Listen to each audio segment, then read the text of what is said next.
So it differs in a number of key ways. Okay, and we first, of course, need to define exactly what we mean by these concepts. Now, traditional hiring practices, unfortunately, up until this point, have been what we would deem experience-based hiring. Okay, with the underlying logic being that, well, past performance is indicative of future performance. That's the underlying logic, the philosophy that underpins experience-based hiring. Instead of measuring the things that matter, we infer them from something that happened in their past. So for example, if you're looking at someone's ability to solve problems and make decisions and to learn, instead of giving an assessment designed to measure that, you will infer it either from educational achievements, level of education, maybe even where they were educated. In saying this out loud, you can easily see how this is a mental reach. Okay, even at very prestigious universities, cognitive ability, a person's ability to learn and solve problems is going to be normally distributed. Okay, and you're going to have some very high performers and some very low performers.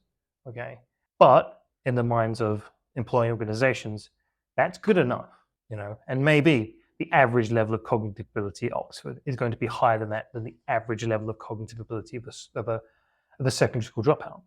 But there is going to be more overlap than you think. Okay, and consequently, you cannot make individual inferences based on group data. It's called the ecological fallacy. And experience-based hiring falls for the ecological fallacy just head over heels. Okay, so logically, it never really stood up. It certainly doesn't optimize any element of the hiring process, save perhaps for convenience, because it's super easy to just pick up a CV and say, okay, they went to this university, I'm not hiring them. Or, okay, they have this many UCAS points, or okay, they worked at this organization, therefore we move them to the next stage. That's how it works. That's how it's always worked. And unfortunately, it's never been optimal.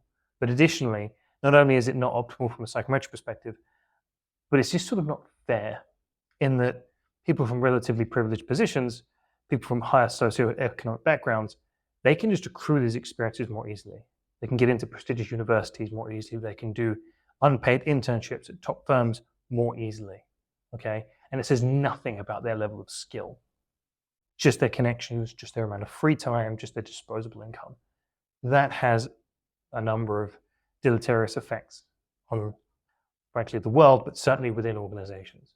That's what an experience-based hiring process is. It just rewards people for filling out a CV fundamentally in a way that would be intuitively appealing to a recruiter. Now, skills-based hiring attempts to rid us of this logic.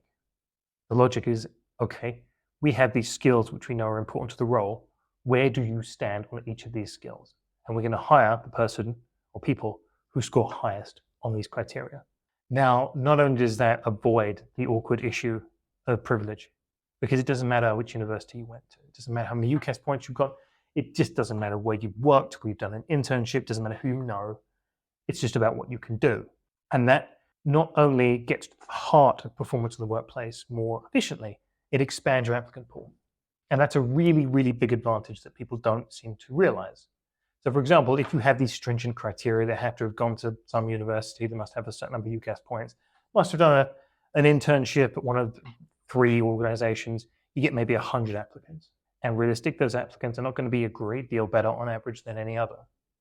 Whereas if you drop those silly requirements and just use assessments to identify the skills and abilities that are important to you, you could have 1,000 applicants. Okay, and if you're looking to take 10 in to the organization, the top 10% of 100 is going to be pretty good, maybe. The top 1% of 1,000 are going to be stellar. That's a really big difference. It's an order of magnitude difference. By expanding your applicant pool, you can just get more access to top talent. And putting up artificial barriers like educational requirements, where they went to university, organizations they previously worked at, other CV filler. Okay, dropping those requirements allows you to access a much bigger, broader, more diverse pool of candidates and just have access to better people. It saves you from a lot of tedious admin, going through CVs. It doesn't cost you anything except your time and effort.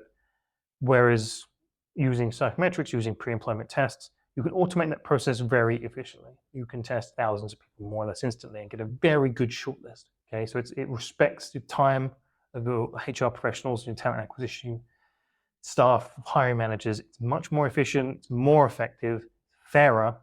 It just seems like an obvious win-win in every way. So those are the big differences. The investment into time and cost will be immediately returned to you. after the first round of hiring, because the quality of hire will be so much greater. It's just a no-brainer.